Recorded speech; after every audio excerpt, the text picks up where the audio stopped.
as pessoas dizem muito, né? Nossa, eu queria tanto ir mais pro teatro, queria tanto assistir as peças, mas eu não tenho tempo, sabe? Não tem nenhum teatro aqui perto de mim e tal.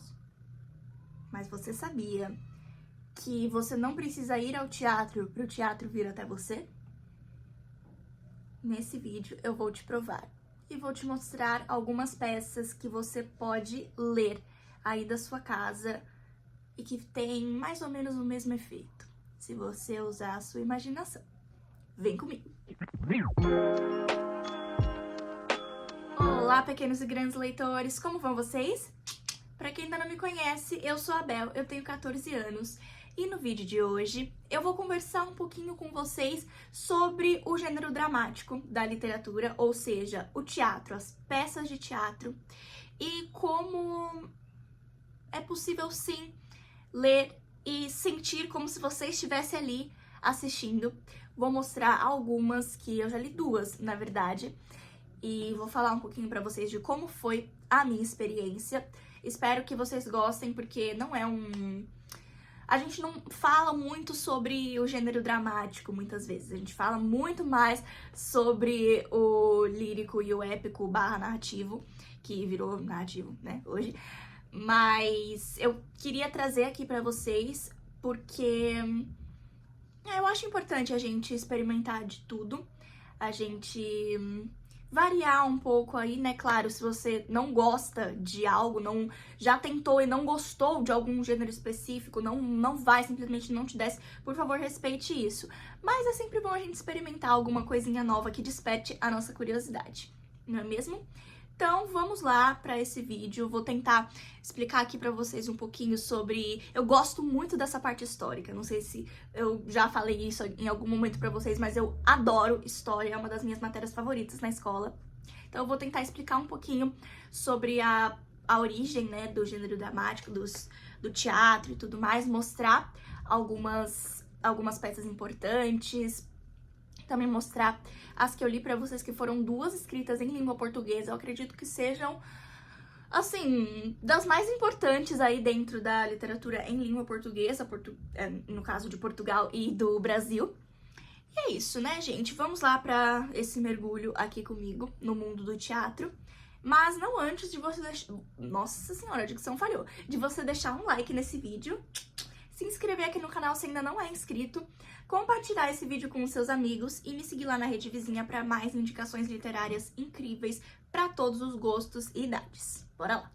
Mas afinal, como surgiu o gênero dramático e o teatro como um todo, né? O gênero dramático, a parte escrita, né? O roteiro ali com ato, cena, rubrica, o que os atores têm que falar e tudo mais.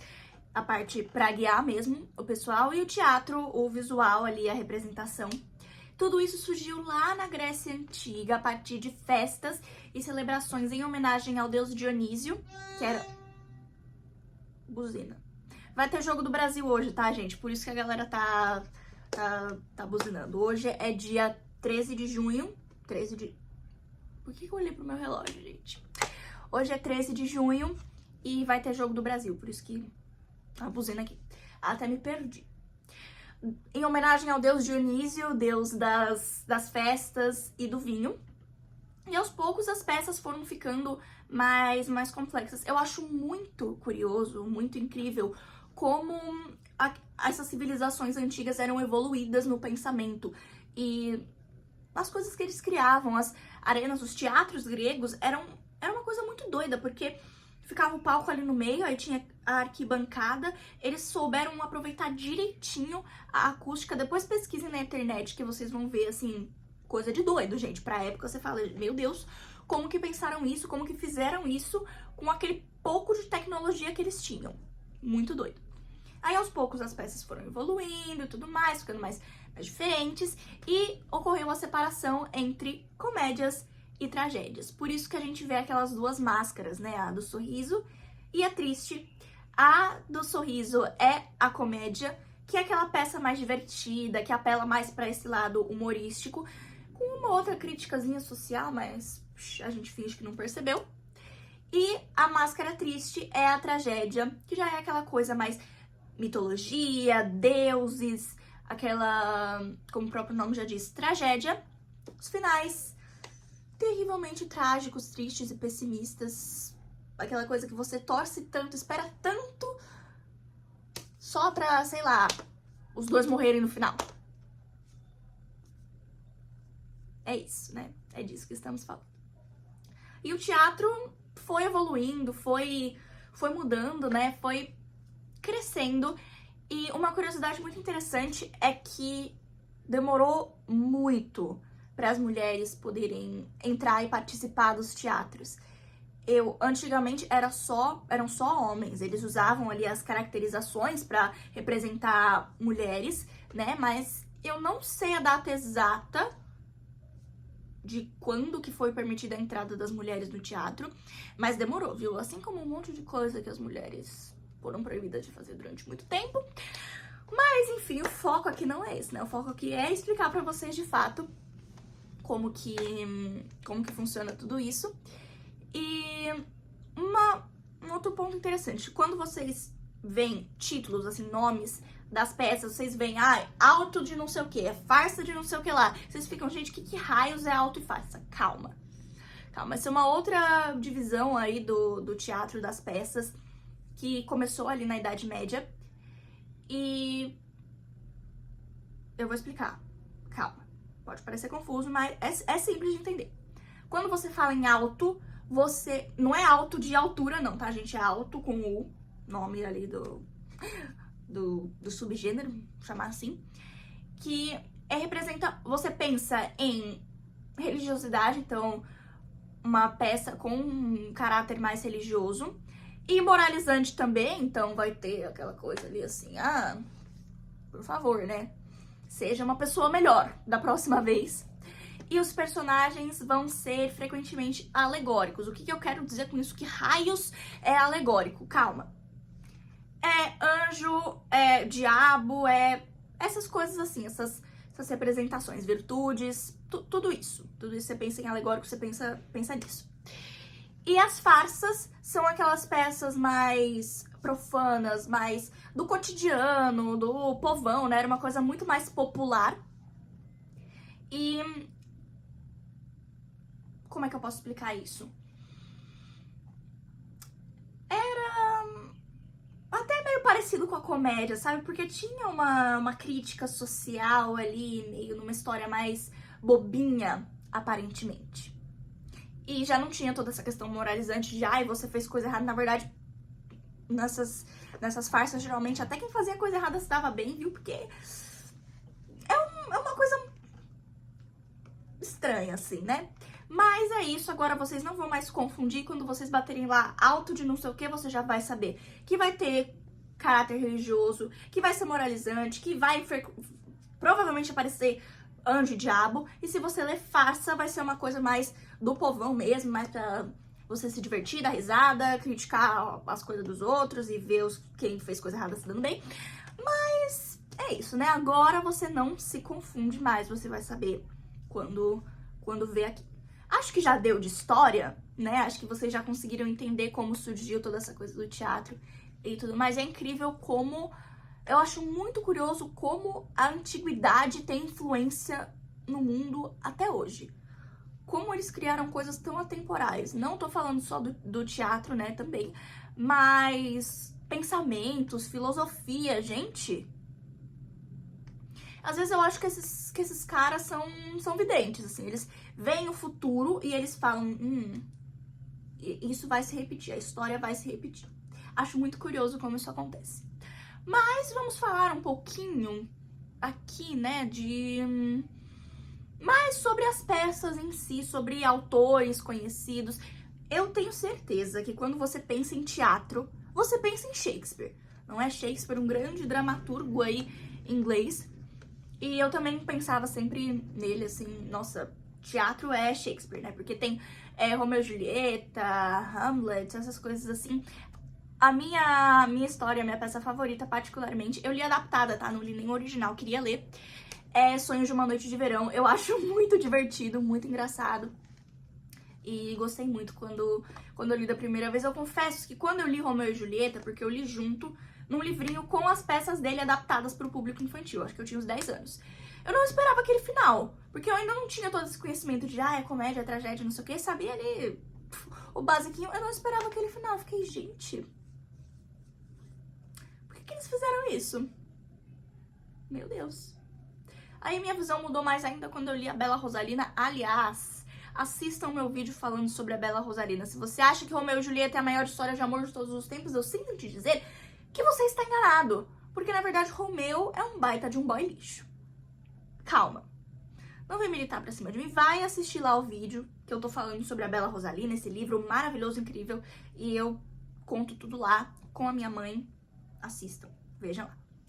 Mas nós também temos teatro em língua portuguesa, né? A gente não tem só Shakespeare, não tem só lá os gregos antigos. Calma, gente, calma. Temos em língua portuguesa, sim. E quem é considerado o pai do teatro português, né, lá de Portugal, quando nem tinha Brasil ainda, era Gil Vicente. Gil Vicente foi um cara muito importante, ele escreveu muitas peças muito interessantes, muitos autos e farsas, né, ele é muito conhecido pelos seus autos e farsas, inclusive uma que eu li para as aulas de literatura da escola, li de forma digital e adaptada, eu acho que não tava o texto todo integral lá, mas vou deixar aqui, vou pedir pra produção colocar aqui em algum lugar a capa. Li nada mais nada menos que o Alto da Barca do Inferno, gente. Aquela famosa peça com duas barcas, a do céu e a do inferno. E as pessoas que morreram passando e sendo julgadas. Inclusive, a gente vai recriar essa peça na escola, vamos encenar. E eu adaptei o roteiro, ajudei a adaptar o roteiro, tomara que fique bom, tomara que fique legal. Depois eu conto pra vocês como é que ficou. E como que foi a minha experiência? Já vou colocar aqui mais a minha Belito, livros e leituras voltando aqui pra vocês. Livros e leituras voltando aqui pra vocês. Essa peça, ela tá escrita... Era muito comum, há uns tempos atrás, eles misturarem gênero dramático com lírico. Então, muitas vezes as peças eram versificadas, elas eram escritas, as falas dos personagens eram meio poema, sabe? E nesse caso, no caso do Alto da Barca do Inferno, é assim mesmo, tá tudo ali versificadinho. É um pouco complicado de entender a princípio o que eles estão falando, de fato, um pouco complicado de abstrair, mas se você sabe quem é o personagem, sabe como que ele é de modo geral, e sabe por que ele vai pro inferno ou por que ele vai pro céu, ajuda bastante. No caso, a professora na escola, ela falou mais ou menos, então eu já fui com essa consciência, já sabia ali mais ou menos. Eu sei que muita gente pode considerar um spoiler, mas eu não ligava, porque, né, eu simplesmente não liguei. Fui lá e li, mas eu achei muito interessante, uma coisa assim, que me marcou muito, porque eu achei essa coisa de visualizar a história acontecendo, esse filminho que passa na minha cabeça. Eu achei muito mais fácil de visualizar isso da forma dramatizada, né, de se escrever, na forma de peça. Porque os detalhes, geralmente as ações dos personagens e as falas e os gestos, eles estão muito mais claros do que num texto em prosa narrativo normal. Eu achei muito mais fácil, inclusive me imaginei ali num teatro assistindo tudo aquilo. Assim como quando eu li, não vou tremer vocês, né, por favor, Alto da Compadecida, de Ariano Suassuna, inclusive peguei esse em parceria com a Livraria Leitura. Esse já é moderno, foi escrito em 1955, sabia que era nos anos 50, tinha esquecido o ano. E uma peça brasileira, né? O teatro no Brasil chegou um pouco mais tarde, mas chegou. Isso que é importante. E é um alto também, ou seja, religiosa, moralizante e tudo mais. E é muito divertido. Eu sei que muitas vezes não é a intenção, mas é muito divertido. Eu ri horrores com Chicó e João Grilo. Achei muito, muito, muito, muito, muito engraçado.